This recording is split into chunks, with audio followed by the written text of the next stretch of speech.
po, yung ginagamit natin panghugas na, ay panglaba, mainit siya sa kamay. Tapos umuusok siya. Ikakaunti lang po yan, di ba? Lalo na po ito, 5 kilo po kasi ito. So, mas madami po siya, 5 kilo po. So, ito po powder detergent, isang set po siya. Nagkakahalaga po siya ng 350 pesos. So, 5 kilo na po yung magagawa nyo. So, sa pagsisimula po, syempre, i-ayos po muna natin yung mga kailangan. So, kailangan po naka-face mask yung gagawa. Kailangan po naka-rubber gloves. Kasi nga po siya po ay mainit sa kamay. At sa paggagawa po, kailangan natin ng balde. Kinukuskus-kuskus po siya, ano? Wala bang face mask sa baba? Ayan. So, kung makikita niyo po, kinukuskus-kuskus siya, makita niyo umuusok-usok siya. Gawa, napakamaliliit po kasi yung powder niya. So, bawal kung gumawa ang malikika, may sakit sa baga, may sakit sa puso, gultes, ayan. Pinagbabawalan ko kasi nga po, medyo po siya, masakit siya sa ilong. So, ang una po ay, dudurugin natin ng 4 kilos na sodium sulfate. Yun po yung unang nandun sa lalagyan. And then, isusunod natin yung 1 kilo po na premix. Yan po yung pinaghalong soda ash at fragrance retainer. So, sila po yung nagbibigay po ng parang sabon. Parang soap base po siya. At yung fragrance retainer po, nagpapanatili naman na bango na ilalagay natin sa ating powder. So, hahaluin lang po natin siya. Kukuskusin lang po natin siya. Medyo usod po na po. Kasi, hindi po. Baka po pa rin mga kaya. Baka po inyong nasimbot kasi. Yan. Tapos, kasunod po yan, kailangan po ay make sure natin na gulog siya. At kung makikita nyo, parang kinukuskus-kuskus niya para at least po mapaghalog po mabuti. Ano? And then, kasunod na po yan yung ating pong zeolites. Yan naman po yung pampaputi ng damit or pwede din po yan na pampapreserve ng kulay ng damit. Kasi di ba yung minsan, naninilaw po yung mga damit natin dahil sa kulay po yun. So, yun po yung purpose mo, zeolites po. Para hindi po manilaw yung mga damit natin or hindi po mag-fade yung kulay ng mga kulay natin.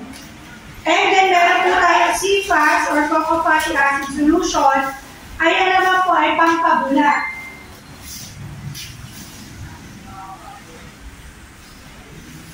Yan, umuusok-usok na po. Yun po yung nakakasamid. Yung para pong pino na sumasama sa akin. Makati po siya sa ilong saka sa lalamunan. Kaya dapat po may face mask talaga tayo. And then po ating tubig. Makikita niyo po may bote po doon. May 100 ml na tubig po. Malinis po yun. Hindi pa po yung naiinom na. Binawasan ko lang po yung mineral. Ihahalo po natin doon yung 2 liquid. Yung pampabango natin. At saka po yung sideya o pampadami ng bula or bubble enhancer. So, dapat yung paggagawa niyo po, yan, may bintana, umiikot yung hangin, okay po. Pero wag po mahangin. Kasi para maiwasan po yung powder na sumama sa hangin. Pero dapat po ay open, no? So, pinakahalo na po yun, shake lang po ng konti, and then yun po, dahan-dahan po ibubuhos dun sa ating dry na formulation. Yun po yung pampabango po natin sa po yung pampabula. Kaya na po siya inahalo sa tubig para po sigurado tayo na pag gulagin natin siya sa dry, ay equal po yung pagkakalagay o balance. Kasi baka po mamaya, namuulan po sa kabilang side ng bao, sa kabilang side ng pampabula. At least kung magka-mix na po siya sa tubig, ilalagay na lang po, ihahaloin natin siya mabuti.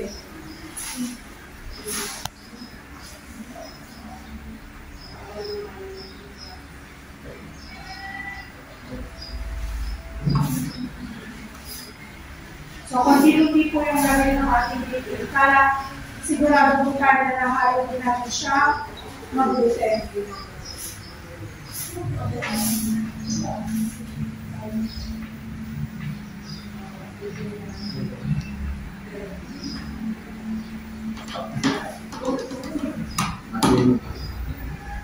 kasi. And then, uli po natin lalagay yung ating sketches o yung pinupilot na kanini. Kung makakasinin po sa mga sabon, meron po siya ng bulaklak, stars, sa mga circulator. So yung sa atin po, bilog lang. Ang purpose po niyan, yan po yung sumusuot sa hibla ng damit para po mas mabilis matanggalan yun. So, naamoy niyo po. Mabango na siya. Nakatabi na ako ngayon. Mabango na. Naaamoy mo? Mabango na. Makating na. Ayan. So, ito po powder detergent, nagagamit natin siya after isang oras. Kasi mas maganda iwanan muna natin siya para at least, kung sa tao, magkakilangan mo sila. Diba? Bago i-repack. Sila. So, after 1 hour, pwede na po siyang gamitin. So, ayan po, nakakahalaga po yan ng 350 pesos, 5 kilo na po yun. So, ayun po, ginagamit base po sa survey namin. Sa washing machine po, hindi siya mapula. Opo, kung kaya ito sa mga nabiling mapula. Pero yung po iba po ng washing machine, makikita niyo po, madumi, malinaw. So, nakakatanggal talaga siya ng dumi. Ngayon, kung mas gagamitin niyo siya sa hand wash o paglalaba, gamit ang kamay o pagbabad, mapula daw po siya. So, mas maganda siyang pagusot. Pagusot. Bango?